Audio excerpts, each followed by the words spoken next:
దేవరాగం జ్ఞానయోగం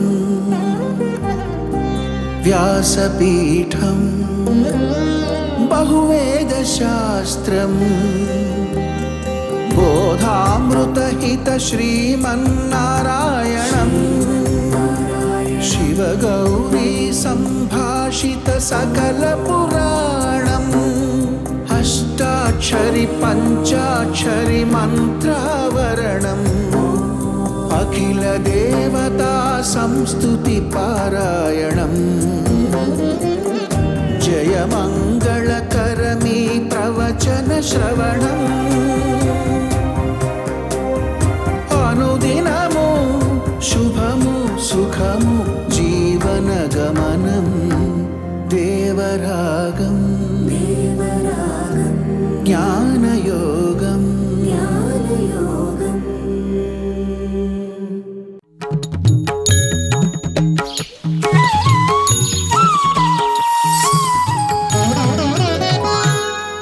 ఆపదామపహర్తారం దాతారం సర్వసంపదాం లోకాభిరామం శ్రీరామం భూయో భూయో నమామ్యహం.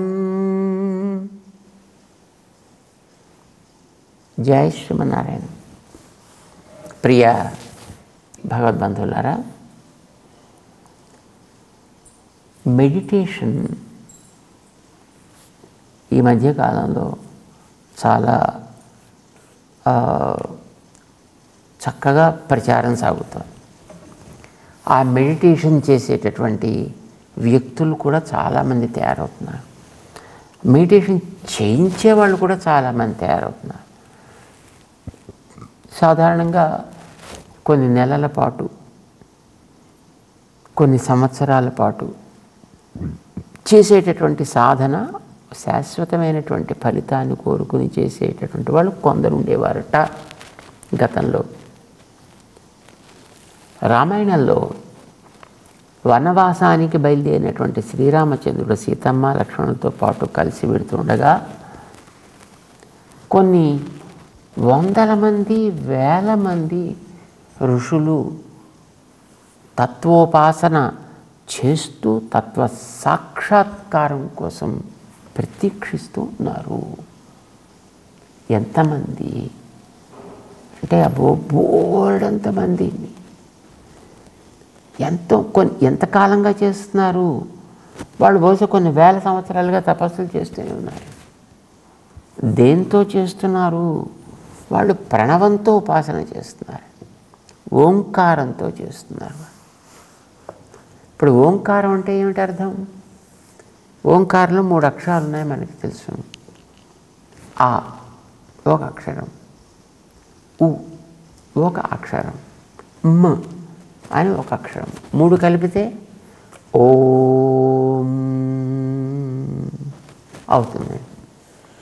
ఈ ఓంకారంలో ఉండే 3 అక్షరాల్లో ఆ అంటే ఆయన, మనందరికీ కారణమైన, మూల కారణమైనటువంటి ఆయన.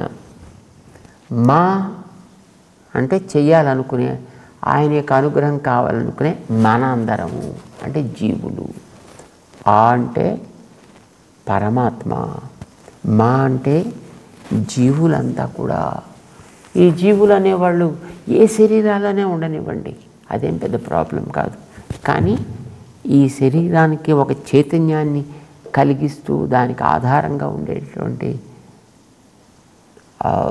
ఒక తత్వం, రైట్? అంటే జీవుడు, దేవుడు. జీవుడు అంటే మా, దేవుడు అంటే ఆ. ఆ మధ్యలో ఉండే ఉకారం కే, ఏ అని చెప్తుంది. దేనికి ఏ? ఆ, ఏ, మా. మా, ఏ, ఆ. ఆ మా 2 వేరు కదా, 2 ఒకటే.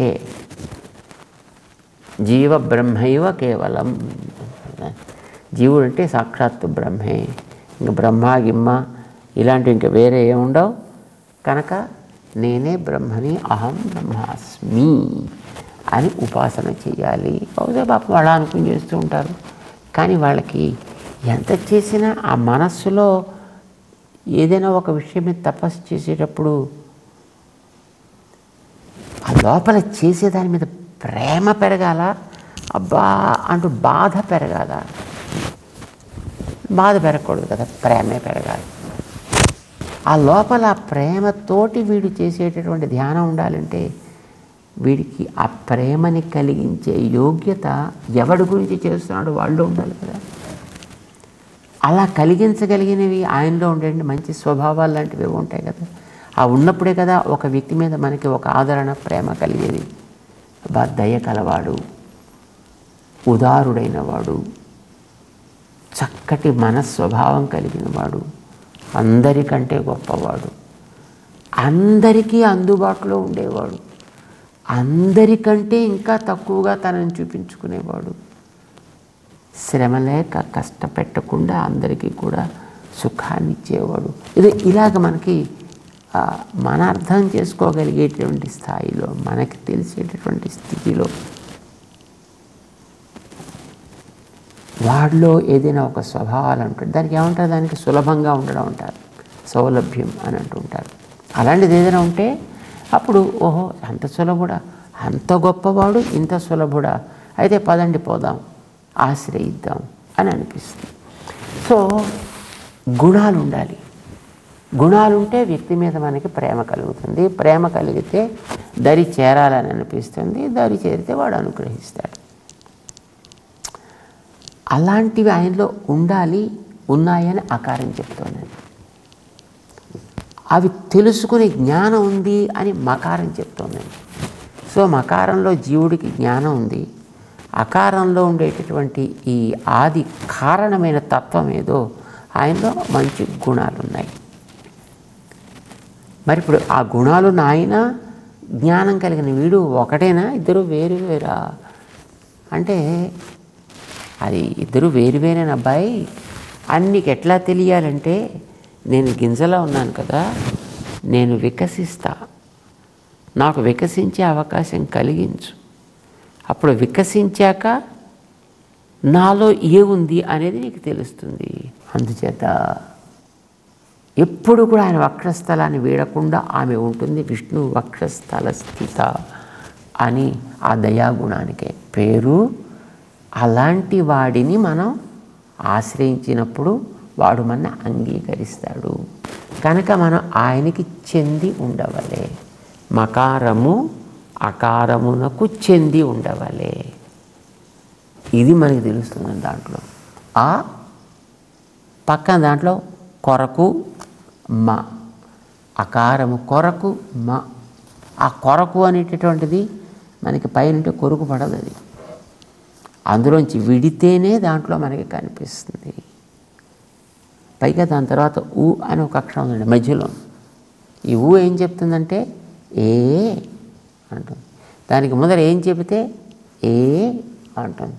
దానికి ముందర ఏమిటి చెప్పాడు, అకారము కొరకు మ అనేవాడు అని. ఇప్పుడు ఊ మధ్యలో వచ్చిందంటే అకారము కొరకు అన్నాం కదా, కొరకే కొరకే అన్నామంటే ఇంకో దానికి కాదు అని అర్థం. ఈ రెండిట్లో ఇదే బాగుంది అంటే ఇది కాదు అని ఎట్లాగైతే అర్థమో, అలాగే ఈ మకారం అనే జీవుడు అకారం అనే మంచి గుణములు కలిగిన వాడి కోసమే. ఇది తెలిసిందే. ఓం అంటే ఇది అర్థం. ఇది ముందు వాళ్ళకి పాపం మరి జ్ఞానం కలిగి ఉండి ఉంటారు, కానీ వాళ్ళకి అది ఎంత తెలిసినా సీయింగ్ ఈజ్ బిలీవింగ్ అంటారు కదండి. వాళ్ళకి ఇప్పటిదాకా చూసే అవకాశం కలగల. కానీ రాముడు వనంలోకి వచ్చిన తర్వాత ముందు రాముడు నడుస్తున్నాడు. సీతా మధ్యే సుమధ్యమ పృష్ఠతస్తు ధనుష్పాణి లక్ష్మణ అను జగామ హా అని ఒక్కసారి ఇంత మోహం చేసుకున్నాడండి వాల్మీకి భగవానుడు. ఋషులందరూ కూడా అలా చేసుకున్నారు. ఏం చేసుకున్నారు? ఇప్పటిదాకా ఓంకారాన్ని ఉపాసన చేస్తున్నాం, కానీ మాకు దాని అర్థం ఇదమిత్తంగా తెలియదా, ఈవేళ ఆ అర్థాన్ని తెలియచేయడానికా అన్నట్టుగా నువ్వే మా కోసం మా దగ్గరికి నడిచి వచ్చావయ్యా అని పాపం ఋషులంతా కూడా చాలా పొంగిపోయారు. అంటే వాళ్ళకి ఆ ఓం యొక్క అర్థం నడిచి వెడుతున్నట్టుగా కనిపించింది. అతన్ని అంటే రాముడు చెప్తోంది, మా జీవుడైనటువంటి లక్ష్మణుని చెప్తోంది వెనకాతలు ఉంటాడని. ఇహ ఊ అనేది లక్ష్మిని చెప్పేటటువంటి అక్షరం కనుక అమ్మవారు సీతమ్మని మధ్యలో పెట్టుకుని నడుస్తాడు. సో ఇది మనకి దాంట్లో మనకి స్పష్టంగా కనిపిస్తోంది.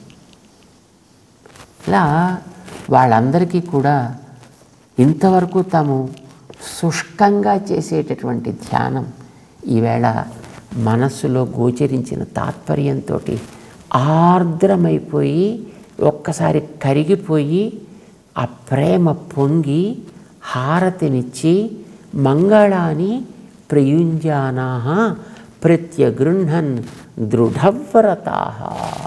వాల్మీకి చెప్తాడు అయోధ్యకాండలో.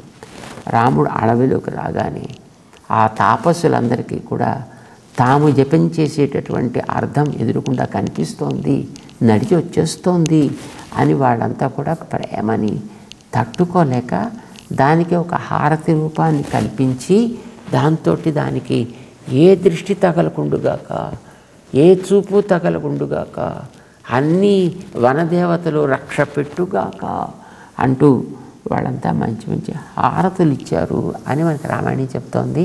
అది అర్థం తెలిస్తే ధ్యానం చేసేటటువంటి వాళ్ళకి అలాగే అర్థం తెలుసుకుని ధ్యానం చేయడం అనేటటువంటిది ఒక విషయం అండి. కానీ అసలు అర్థం జోలికే పోకుండా తత్వమేమిటో తెలియకుండా meditation, successful meditation crash course వాళ్ళు 1000 సంవత్సరాలు చేస్తే కానీ వాళ్ళకి అది కనిపించలేదు. 1000 సంవత్సరాలు చేసిన తపస్సులో వాళ్ళందరికీ మనస్సు బాగా పక్వమై ఉంది కనుక గింజ వేస్తే టక్కువని మొలిచినట్టుగా వాళ్ళందరికీ ఆ రామ సీత లక్ష్మణ స్వరూపం కనిపించగానే ఇది దాని అర్థం అని వెంటనే కనెక్ట్ అయిపోయింది వాడికి. వెంటనే వాళ్ళు దాన్ని కొరిలేట్ చేసుకోగలిగారు, ఆనందాన్ని ఆస్వాదించగలిగారు. అంతకాలం చేస్తే ఆ రోజుల్లో ఏ కాలుష్యం లేని రోజుల్లో తత్వాన్ని స్పష్టంగా మనకి తెలియచేసేటటువంటి మహనీయుడైనటువంటి శ్రీకృష్ణుడు ఎలా కూర్చుని చక్కగా ఎట్లా చేస్తే మంచిది ఇది మనకి చెప్పాలి. నేనుంటా వెనకాల నీతో పాటు, నేను నీకు చేయించి పెడతా, నువ్వు అది గుర్తించు. అహంకరించి నువ్వు నియంత్రణ చేసుకుంటా అంటే నేను దాంట్లో పెద్దగా నీకు ఇబ్బంది అయితే కలిగించాను. You can try your best. ఎంతకాలం నువ్వు ట్రై చేయగలుగుతావు అంతకాలం చేయొచ్చు. వాళ్ళకి 10,000 సంవత్సరాలు పట్టింది, నీకు 8,000 సంవత్సరాలు పడుతుందో తెలియదు. 2వ అధ్యాయం దగ్గరించి ఈ మాట మొత్తుకుంటున్నాడు ఆయన. 2వ అధ్యాయంలో తాని సర్వాణి సంయమ్య యుక్త ఆసీత మత్ పరహ. నైనా నీ ఇంద్రియాలన్నింటినీ కూడా సంయమ్య ఒక చోటకి తెచ్చి చక్కగా నా వైపు నడిపించు. అప్పుడు వసేహి యస్య ఇంద్రియాణి, ఇంద్రియాలన్నీ కూడా నీ మాట వినేట్టు నేను చేస్తా. ఎందుకంటే నీ పాస్వర్డ్స్ పెట్టేసి నేను వాటికి ట్యాగ్ ఇచ్చేస్తా. అంతే, చక్కగా హాయిగా నీతో పాటు నడుస్తాయి, ఇష్యూ లేదు నీకు. తస్య ప్రజ్ఞా ప్రతిష్ఠిత. ఇది మనకి 2వ అధ్యాయంలో 61వ శ్లోకంలో. 3వ అధ్యాయంలోకి వచ్చేటప్పటికి అదే మాటని మళ్ళీ కర్మయోగాన్ని ఉపదేశం చేస్తూ మయి సర్వాణి కర్మాణి సంయమ్య, మనస్సుని కర్మలని కూడా సంయమ్య వాటిని జాగ్రత్తగా నిగ్రహించి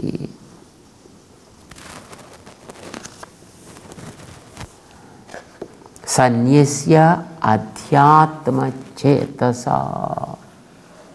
నీ మనస్సుని కూడా చక్కగా నా యందు పెట్టవయా.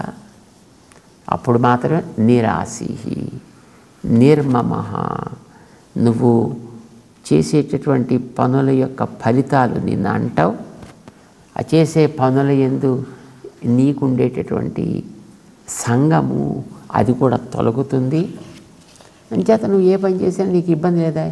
యుధ్యస్వ విగత జ్వర, నీకు బెంగే వద్దు, నీకు దుఃఖమే వద్దు, హాయిగా చక్కగా చేసుకో, ఏ బెంగ వద్దు. యుధ్యస్వ విగత జ్వర అంటే వెళ్తాక బహుశా జ్వరంతో ఉన్నట్టున్నాడు, వదిలిపెట్టే ఇంకా నీకు జ్వరం అన్నాడు ఈయన. చెప్పాల్సింది ఏదో స్పష్టంగా చెప్పాడు ఈయన. ఇది 3వ అధ్యాయంలో. 4వ అధ్యాయంలోకి వచ్చిన తర్వాత వీతరాగ భయక్రోధా మన్మయా మాముపాశ్రితా బహవః జ్ఞాన తపసా పూతా. జ్ఞానం అనే తపస్సుతోటి అది ఫలించి వాళ్ళకి ఆ పవిత్రత యొక్క ప్రభావం రావాలి అంటే నువ్వు చేయవలసిన పని ఏమిటి? వీతరాగ భయక్రోధ అవన్నీ కూడా ఇది తొలగిపోయిన తర్వాత మన్మయా, నాయందు మనస్సు పెట్టాలి. మాముపాశ్రితా, నన్ను ఆశ్రయించిన వాళ్ళు కావాలి. నేను చక్కగా తీసుకువెళ్ళగలుగుతాను, దాంట్లో ఇష్యూ ఏం లేదు. కనుక నువ్వు అలా చేసి ఈసారి హాయిగా నీ బాధ్యత నీ పని నువ్వు చేసుకో. నువ్వు ఏం చేసుకొని నీకేం బెంగాలి. యుధ్యస్వ విగత జ్వర, పని చేయి. అది నీకు ఇప్పుడు ఈవేళ ఏ రకంగా బంధకం కాదు. కాబట్టి ఇది 4వ అధ్యాయంలోనూ చెప్పాడు. 3వ అధ్యాయంలో వీతరాగ భయక్రోధ చెప్పాడు. దాన్నే మళ్ళీ నెక్స్ట్ శ్లోకంలో ఏ యథా మాం ప్రపద్యంతే, నేను బంధ విమోచకుణ్ణి అంటూ నన్ను ఉపాసన చేస్తే నేను అట్లా చేస్తా. లేదు నేను తిండి పెట్టేవాడిని అనుకుంటే నేను అంతవరకే పెట్టి ఊరుకుంటా. ఏది నన్ను ఎంత అడిగితే అంత అలానే సక్రమంగా చేసేవాడిని నేను. నా ఏది పెట్టినట్టయితే నీ ఇష్టం, నేను చేసి పెడతానయ్యా. కనుక నీకేం చికాకు అక్కర్లేదు. తాన్ తథైవ భజామి, వాడు నాయందు ఎంత ప్రేమని చూపిస్తారో దాన్ని ప్యూరిఫై చేసి దాన్ని ఎనర్జైజ్ చేసి దాన్ని నీ సన్నిధికి చేరేట్లుగా నేను తప్పకుండా చేస్తా. అదే అధ్యాయంలో మళ్ళీ 14వ శ్లోకం వెళ్ళిన తర్వాత నమాం కర్మాణి లింపంతి మే కర్మ ఫలే స్పృహ, నేను చేసేవేవి కూడా ఇందాక చెప్పిన భావంతో నేను చేస్తున్నాను కనుక నన్నేవి అంటావు. దాని మీద నాకు స్పృహ ఉంటే కదా అంటుకోవడానికి. నాకు ఆ స్పృహే లేదు. వాటి చేయవలసింది నేను చేస్తున్నా, కానీ ఇది నా కోసం చేసుకుంటున్నా, నా వల్లనే జరుగుతుంది, నేను లేకపోతే ఇది ఆగిపోతుంది. It's wrong. అంచేత నువ్వు చక్కగా నా యందు భారం పెట్టు, నేను నీకు కావాల్సినటువంటి పనులను నేను చేసి పెడతా. ఇది 4వ అధ్యాయంలో చెప్పాడు. సరే 5వ అధ్యాయం మనంతా కూడా గతంలో విన్నాం. 5వ అధ్యాయంలో చివరికి వచ్చిన తర్వాత లాస్ట్ శ్లోకంలో భోక్తారం యజ్ఞ తపసాం అని అంటూ నేను నీకు మంచి ఫ్రెండ్ అని, చక్కటి సుహృత్తు. ఎందుకనంటే నీకు నాకు వయసు బోల్డని తేడా ఉంది. ఏదో మనకి లౌకికంగా ఒక 6 నెలలు తేడా ఉందన్నట్టుగా మన బర్త్డే సర్టిఫికెట్స్ చూపిస్తున్నా నేను నీకంట చాలా పాతవాడినాయా. ఎంతోమంది ఇట్లా నన్ను ఉపాసన చేసి వాళ్ళంతా పూతాహ మద్భావమాగతాహ, వాళ్ళంతా పావనులై సకల దోషాలు తొలగి నా సన్నిధికి చేరారయ్యా. మద్భావం, నాకుండే యోగ్యతలన్నీ కూడా వాళ్ళు పొందారు. అది మోర్ ఇంపార్టెంట్. అని నాకుండే యోగ్యతలు కూడా బాగా పెరిగాయి దానివల్ల. పూతా మద్భావం ఇది 4వ అధ్యాయం చెప్పాడు. తర్వాత 5వ అధ్యాయంలో తనకి మనకి ఉండేటటువంటి మంచి ఫ్రెండ్షిప్ అని చెప్పాడు. అన్నీ నేను చూసుకుంటా అన్నాడు. నేను చెయ్యలేదంటూ ఏది లేదన్నాడు. దాన్నే ఇక్కడ మళ్ళీ పరామర్శిస్తున్నాడు. ఇక్కడ ఏమని, నువ్వు చేసేటటువంటిది మచ్చిత్త యుక్త ఆసీత మత్పరః, నువ్వు చక్కగా చిత్తాన్ని మనస్సుని నా మీద పెట్టు, దాన్ని కనుక నువ్వు వదిలితే అది మళ్ళీ అది చంచలమే. అంచేత నాకు కాకుండా నా మీద పెట్టు. అప్పుడు నువ్వు యోగాల్లో ప్రారంభం చెయ్యి. వెనకాతలు ఉండేది నేనని మర్చిపోకు. మత్పరహ, నేనే నీకు పరుడని అనేటటువంటి విషయాన్ని స్మరించుకో. లేదు, నీ మనస్సు అల్టిమేట్లీ చేరవలసింది, ఉండవలసింది, ఫలితాన్ని పొందవలసింది నా నుంచి అని మర్చిపోకు. ఈ మత్పరహ పాప ఆయన అన్ని చోట్ల చెప్తున్నాడు. ఆయన అందరికంటే పరుడు ఆయన. కానీ ఆ విషయం మనం ఒప్పుకోవట్లేదు కదా పాపం. అదే ఆయనకి బెంగ. ఆయనకి అటుమటి నుంచి కూడా ఆయనకి అదే బెంగ. అర్జునుడు అంతటి వాడు కూడా ఆయన్ని తన బావా అని అనుకున్నాడు తప్ప తన భాగ్య రేఖని మార్చగలిగిన వ్యక్తి అని అనుకోలేదు. ఆయన నాకు చిన్నప్పటి ఫ్రెండు అని అనుకున్నాడు తప్ప ఆయన లోకాలన్నిటినీ కూడా ఆడించగలిగిన వాడనే విషయం తనకి అది కూడా వినుంటాడు. కానీ మనం విన్నట్టే అనమాట. మనం కూడా వింటూ ఉంటాం. మనకి వింటున్నంత వరకు పర్వాలేదు అని అనిపిస్తుంది. కానీ వినడం మానేసిన తర్వాత మనకి అంతా మొత్తం నీట్గా క్లీన్ చేసేస్తాం దాన్ని. చూడండి, ఎవరికైనా మనకి ఒక హాల్ వాడకానికి ఇస్తే వాళ్ళు వాడిన తర్వాత మళ్ళీ దాంట్లో ఉండేటువంటి చెత్త అంతా చక్కగా తుడుచుకొని కడుక్కొని అవసరమైతే ఇంకా ఏమైనా పెద్దది పూసుకుని ఎట్లయితే మనం క్లీన్ చేసుకోవాలో చేసుకుంటాము. అట్లాగా మొత్తం లోపల అంతా మొత్తం మనకి బయటికి రాగానే అన్నీ క్లీన్ అయిపోతాయి.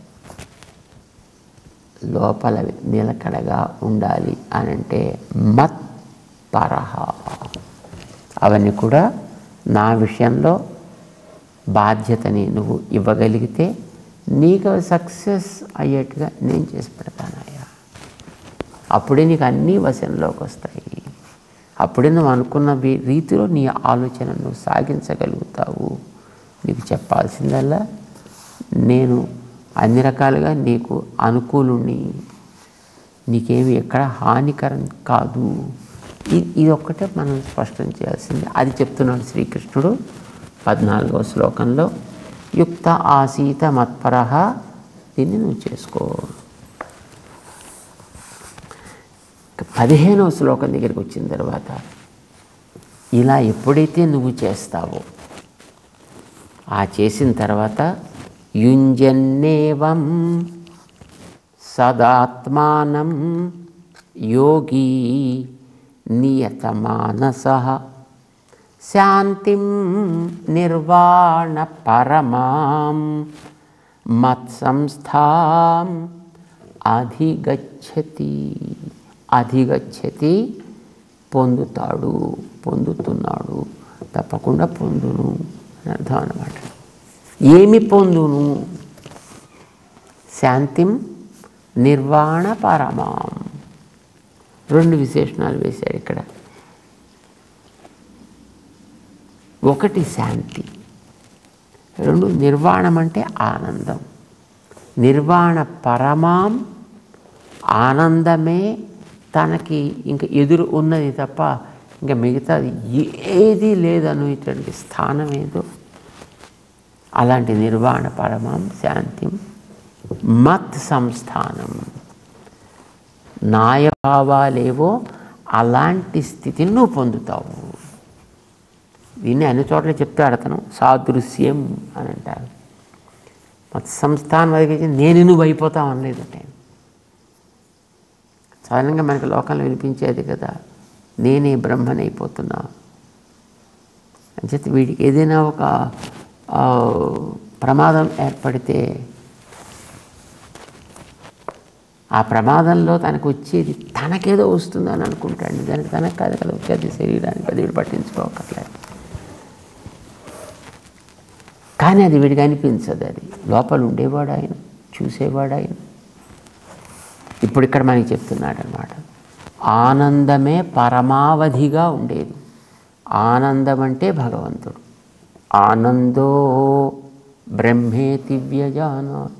ఆనందం ఆయన, ఆనందము కలవాడాయన, ఆనందముని ఇచ్చువాడాయన. ఇది మనకి వేదాలు స్పష్టం చేస్తున్నాయి. దానికి కావాల్సినటువంటి యోగ్యతలు కూడా ఆయన ప్రిపేర్ చేస్తాడు. దానికి కావాల్సింది ఇతర ఉద్రిక్తత లేకుండా ఉండేట్టు చూడడం. నీళ్ళని మన నేల మీద పోస్తే దుమ్ము లేవకుండా అవే చూసుకుంటాయి. నేను అలా చూసుకుంటానయ్యా, కనుక నా యందు బాధ్యతని చక్కగా పెట్టు, ఇప్పుడు అభ్యాసాన్ని ఆరంభించు, నేను నీకు అన్ని పరికరాలు కూడా అనుకూలంగా ఉండేటటువంటి విధానాన్ని చేసి పెడతా అంటూ యోగాభ్యాస విధిలో ఉండేటటువంటి సౌకర్యాన్ని, దాంట్లో ఉండేటటువంటి సులువులు, ఆ సులువులేవో వాటిని ఉపదేశం చేస్తూ ముందుకు సాగుతాడు. వినే ప్రయత్నం చేద్దాం. జై శ్రీమన్నారాయణ.